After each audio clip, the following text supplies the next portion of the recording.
ኒቆዲሞስን ለሶስተኛ ጊዜ የምናገኘው በዮሐንስ ወንጌል ምዕራፍ 19 ላይ ነው። በዮሐንስ ወንጌል ምዕራፍ 19 ላይ ኒቆዲሞስ እንደ መጀመሪያው ቀን በሌሊት ፈርቶ ክርስትናውን በድብቅ ላድርግ ሳይል፣ እንደ ሁለተኛው ቀን ፈራ ተባ ሳይል በአደባባይ ክርስትናውን የገለጸበት ቀን።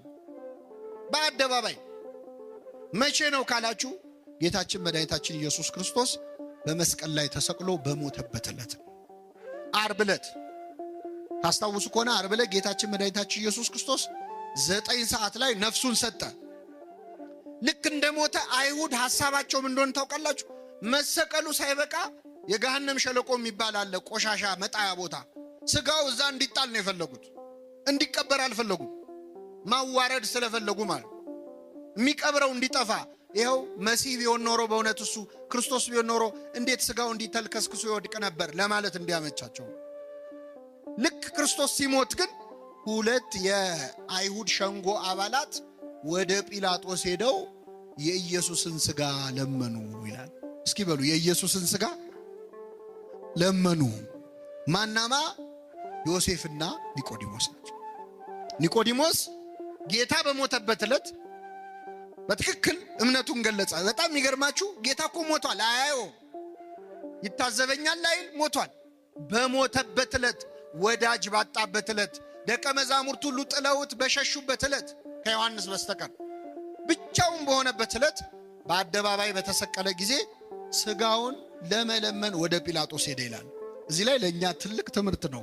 የኢየሱስን ስጋ ዮሴፍና ኒቆዲሞስ ሄደው ጲላጦስን የኢየሱስን ስጋ ለመኑት ይላል። ትልቅ ጸሎት ነው በእውነት።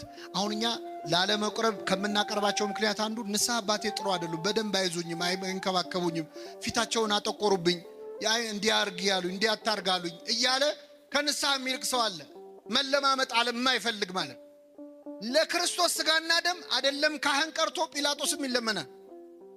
ለመኑት፣ እባክህ የኢየሱስን ስጋ ስጠን አሉት። ጲላጦስ ምን አለ መሰላችሁ? ከመቼው ሞተ አለ ይላል። ምን ማለት ነው? መስቀል ላይ ተሰቅሎ በ3 ሰዓት የሞተ ሰው የለም። ምክንያቱም መስቀል ላይ መሰቀል አይገልም እኮ በራሱ። ክርስቶስ እኮ መሰቀሉ አይደለም የገደለው። ከዚያ በፊት 6666 ጊዜ ምን ብሏል? ተገርፏል፣ ደክሟል። ስለዚህ መስቀል ላይ በቀረችዋ ሰዓት ስቃይ የተቀበለባት ሰዓት ነች። ፍቅሩን የገለጸ። የሚገርማችሁ ስለኛ ያን ሁሉ ስቃይ ተቀብሎ ሲቸነክሩት እንኳን አምጥተው ጠጅ ያጠጣሉ ሮማውያን። የሚቸነክሩት ሰው ትንሽ እንደው ቁስሉ እንዳይሰማው ጠጅ አጠጥተው ትንሽ ሰክሮ ደንዝዞ ህመሙ ሳይሰማው እንዲያልፍ ማለት። ክርስቶስ ግን ጠጅ ሲያመጡለት ተፋው ነው የሚለው። ስለኛ የሚቀበለውን መከራ በምንም መቀነስ አልፈለገም። ሁሉን ህመም ታሟል፣ ከራስ ፀጉሩ እስከ እግር ጥፍሩ ድረስ።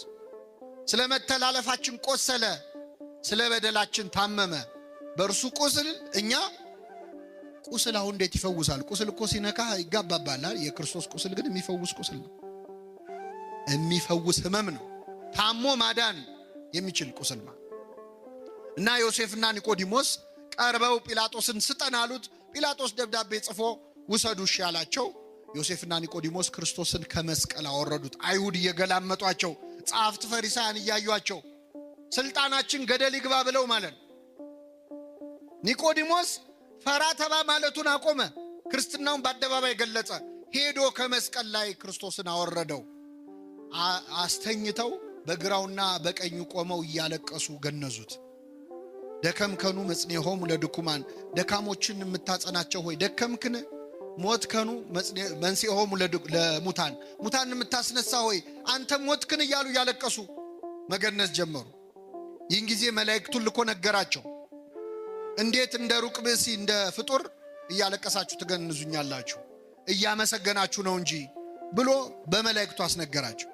ይህን ጊዜ ቅዱስ እግዚአብሔር ቅዱስ ኃያል ቅዱስ ሕያው ዘይመውት፣ ቅዱስ እግዚአብሔር ቅዱስ ኃያል ቅዱስ ሕያው የማይሞት እያሉ እየተንቀጠቀጡ ገነዙት። ክርስቶስን መገነዝ እንዴት አይነት ክብር ነው! ቅዱስ ኤፍሬም ሶርያዊ ዮሴፍና ኒቆዲሞስን ይጠይቃቸዋል። እንዴት ችላችሁ ገነዛችሁት? እንዴት አስቻላችሁ? አይንን የሚያበራውን አምላክ አይኑን እንዴት ከደናችሁት? ሽባ የሚፈውሰውን አምላክ እጆቹን እግሮቹን እንዴት አሰራችሁ? የታሰረውን የሚፈታውን ጌታ እንዴት አድርጋችሁ ፈታችሁ አሰራችሁት ይላል። እና ዮሴፍና ኒቆዲሞስ በክብር ገነዙት። ቤተክርስቲያናችን የዮሴፍና ኒቆዲሞስን ክብር በደንብ ተረድታለች። አሁን ቤተክርስቲያን ስትሳለሙ መጀመሪያ ወድቃችሁ መሬቱን ትስማላችሁ አይደል? ከዛ ግራውንና ቀኙን መሬቱን ስንስም መቃብሩን ነው እየተሳለምን ያለን። ግራና ቀኙን ስንስም ዮሴፍና ኒቆዲሞስን ነው የምናስታውሰው። አባቶቻችን ቅዳሴ ላይ ሲቀድሱ ንፍቁ ካህንና ሰራዩ ካህን ጸሎት ሲያደርጉ ምንድነው የሚለው? ሰራዩ ካህን ዋናው ካህን ምንድነው የሚለው? ጌታ ሆይ እኔንና ይህን አብሮኝ የሚቀድሰውን ካህን ስጋህን እንደገነዙ እንደ ዮሴፍና እንደ ኒቆዲሞስ አድርገን ይላል። የሕማማት ቀን ደግሞ ብትገቡ ቤተ መቅደስ ታያላችሁ ተአምር። የክርስቶስን ልክ እንደተገነዘ ሆኖ ሁለት ካህናት ይዘው 41 ጊዜ እየተዞረ እግዚኦታ እየተባለ እነሱ የተሰማቸው እንዲሰማን የሚያደርግ ጸሎት አለ። የትንሣኤ ሰሞን ደግሞ ገና ቅዳሴ ስንጀምር ሃሌሉያ ዮሴፍ ወኒቆዲሞስ ገነዝዎ ለኢየሱስ፣ ዮሴፍና ኒቆዲሞስ ኢየሱስን ምን አሉት? ገነዙት እያልን ነው ቅዳሴ የምንጀምረው። ራሱ ክርስቶስን መገነዝ እንዴት ያለ ክብር ነው! ክርስቶስን መገነዝ ትፈልጋላችሁ ይላል ቅዱስ ኤፍሬም ሶርያዊ። ኤፍሬም ሶርያዊ ይገርማችኋል መገነዝ ይፈልግ ነበርና ምን ያደርጋል መሰላችሁ? በጠዋት ይነሳና በማታ ይወጣና ሌሊቱን ሙሉ ጎዳና ተዳዳሪዎች ነዳያንን በተኙበት ይፈልጋል። ከመሃላቸው የሞተ ካገኘ ደስ ይለዋል፣ ይገንዘዋል። ሲመለስ ፊቱ በርቶ ይመለሳል። ምን አግኝተን የተደሰትከው ሲሉት ክርስቶስን አግኝቼ ገነዝኩት ይላል። ደሃን ማብላት ክርስቶስን ማብላት ከሆነ ደሃን መገነዝ ማን መገነዝ ነው? ክርስቶስን መገነዝ። ስለዚህ ኒቆዲሞስ በቤተክርስቲያናችን እጅግ ትልቅ ክብር ያለው ቅዱስ ነው።